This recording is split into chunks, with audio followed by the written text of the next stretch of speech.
Bismillahirrahmanirrahim. Assalamualaikum warahmatullahi wabarakatuh.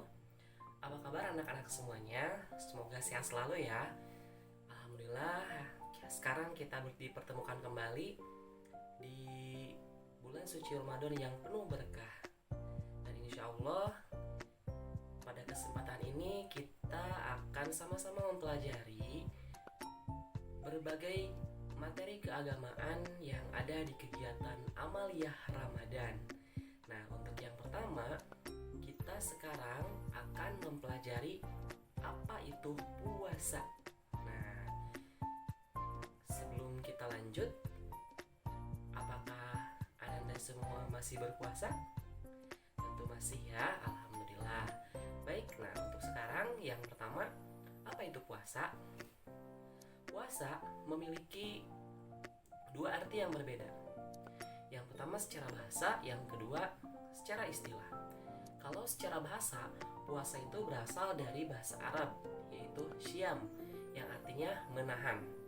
Namun, arti secara istilah, puasa itu adalah menahan lapar dan haus pada siang hari, serta bisa mengendalikan hawa nafsu mulai dari terbit fajar sampai terbenamnya matahari, karena Allah disertai dengan niat dengan syarat-syarat tertentu. Itu adalah arti dari puasa secara bahasa dan istilah. Nah, puasa itu terdapat dalam salah satu rukun Islam. Rukun Islam itu ada 5. Yang pertama syahadat, yang kedua sholat, yang ketiga puasa, yang keempat zakat, dan yang kelima pergi ibadah haji bagi yang mampu. Berarti untuk ibadah puasa itu menempati urutan ketiga dari rukun Islam. Nah, selanjutnya bagaimana hukum melaksanakan puasa di bulan suci Ramadan? Nah, hukum puasa di bulan suci Ramadan itu hukumnya adalah wajib bagi setiap muslim laki-laki maupun perempuan yang sudah mencapai umur dewasa atau akil balik. Bagaimana tanda-tanda bahwa seorang muslim laki-laki ataupun perempuan itu sudah memiliki akil balik? Itu memiliki tanda yang berbeda. Biasanya kalau untuk laki-laki, apabila dia sudah mengalami mimpi basah, nah terlihat dari suaranya pun yang begitu terdengar besar. Lalu kalau perempuan itu adalah ketika dia sudah mengalami haid, ya. Nah itu dikatakan mereka sudah dianggap orang dewasa atau sudah mencapai akil balik. Nah, ada pun dalil yang menerangkan tentang hukum puasa itu sendiri, yaitu terdapat pada surat Al-Baqarah ayat 183 yang berbunyi Bismillahirrahmanirrahim. Ya ayyuhalladzina amanu kutiba alaikumusiyam kama kutiba alal ladzina min qablikum la'allakum tattaqun. Al-ayah yang artinya, hai orang-orang yang beriman, diwajibkan atas kamu puasa sebagaimana diwajibkan atas orang-orang sebelum kamu agar kamu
gila.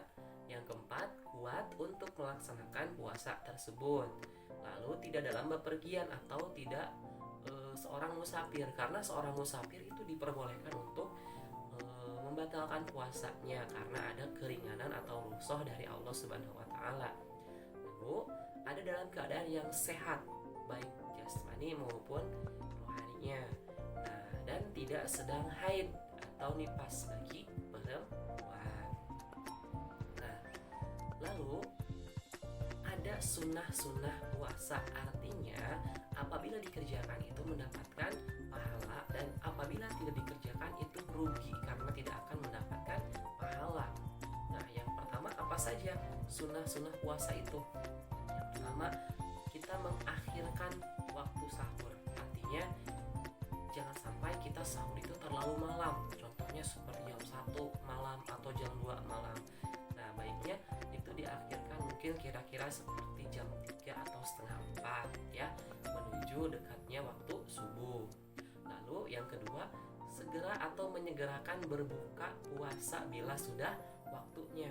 Jangan sampai mentang-mentang kita masih kuat, kita belum melakukan buka kayak gitu. Lalu yang ketiga, membaca doa ketika berpuasa ya, jangan sampai kita setelah mendengar adzan langsung makan, langsung minum tanpa doanya ya. Nah, lalu yang keempat, berbuka puasa dengan yang manis diusahakan ya, misal dengan kurma, kalaupun tidak ada ya cukup dengan air minum atau air mineral. Nah, lalu sekarang hal-hal apa sajakah yang dapat membatalkan puasa? Yang pertama nih, makan dan minum dengan sengaja ya, itu disengaja ya, tanpa merasa berdosa, itu sangat disayangkan sekali dan tidak boleh. Lalu yang kedua, muntah dengan disengaja. Kalau tidak disengaja itu tidak batal. Makan dan minum pun ketika tidak disengaja itu tidak batal, tapi kalau semuanya dilakukan dengan sengaja itu pasti batal. Lalu hilang ingatan atau gila atau mabuk-mabukan atau ayan, itu sejenis penyakit ya, kayak epilepsi kayak gitu. Lalu murtad, artinya keluar dari Islam dengan sengaja. Lalu haid atau nifas bagi wanita, itu beberapa hal yang membatalkan puasa. Nah, selain hal yang dapat membatalkan puasa, kita juga harus berhati-hati dengan hal yang dapat merusak pahala puasa. Apa saja contohnya nih? Contohnya seperti perbuatan tercela ya, berdusta atau berbohong, menghina, berkelahi, berkata-kata kotor, mengumpat, bersumpah palsu, dengki pada orang lain, memfitnah, dan masih banyak lagi. Itu hal-hal yang harus kita hindari agar puasa kita amalannya tidak rusak. Nah, lalu mengapa? Apa alasannya kita harus wajib menjalankan ibadah puasa? Nih, biar kita lebih semangat ya, biar kalian juga sama lebih semangat berpuasanya. Kenapa Allah sampai mewajibkan kita harus melakukan ibadah puasa? Itu karena yang pertama, dengan berpuasa di bulan suci Ramadan itu akan bisa menebus dosa-dosa yang telah lalu ya, karena manusia itu tempat hilaf dan salah.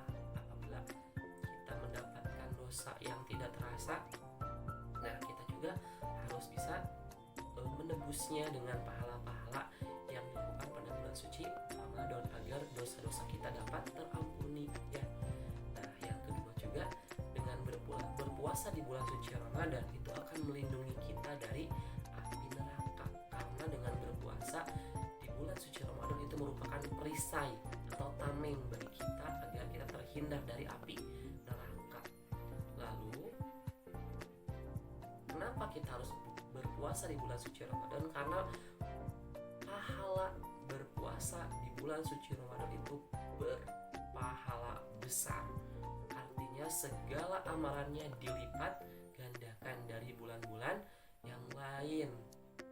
Nah, dengan berpuasa juga kita bisa ikut memperbaiki kualitas diri kita agar bisa lebih baik dan bertakwa, ya, membaguskan atau memperbaiki kualitas keimanan kita terhadap Allah Subhanahu wa taala.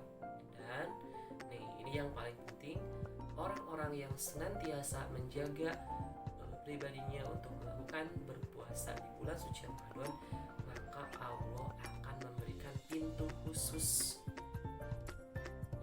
dia menuju ke surga, yaitu namanya adalah sebuah pintu yang bernama Ar-Royyan, di mana hanya pintu tersebut itu yang bisa dimasuki oleh orang-orang yang sedang berpuasa. Nah, pada hari kiamat nanti tidak ada seorang pun yang dapat memasuki pintu Ar-Royyan tersebut, ya, kecuali orang-orang yang memang berpuasa. Dan jika mereka telah masuk pada pintu tersebut, maka pintu itu akan tertutup dan tidak ada seorang pun yang bisa memasukinya selain orang-orang yang suka berpuasa, ya. Jadi harus tetap semangat agar puasa kita diterima sama Allah dan nanti kita bisa masuk ke surga dengan melewati pintu Ar-Royyan, salah satunya, ya.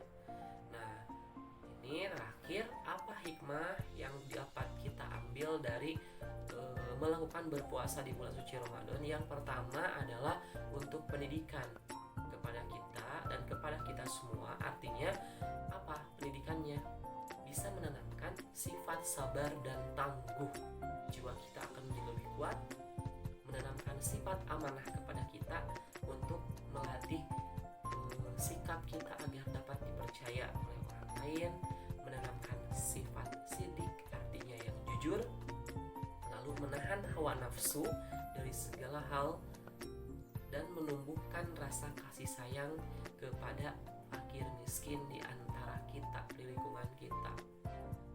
Tidak hanya itu, dengan berpuasa kita juga dapat menjaga kesehatan kita, dan bahkan orang yang berpuasa itu akan lebih menyehatkan, ya, jasmaninya. Lalu untuk mensyukuri nikmat kepada Tuhan atas rezeki yang telah diberikan kepada kita selama ini, karena barangkali mungkin orang-orang yang ada di sekitar kita belum seberuntung apa yang kita rasakan saat ini, ya. Dan mendekatkan diri tentunya kepada Allah Subhanahu wa taala. Demikian untuk materi apa itu puasa. Semoga apa yang Bapak sampaikan kepada kalian semua dapat bermanfaat dengan berbagai ilmu yang telah Bapak terangkan, ya. Dan tetap semangat untuk selalu berthalabul ilmi. Insyaallah orang yang berthalabul ilmi itu akan dijaga oleh Allah dan akan dijadikan sebagai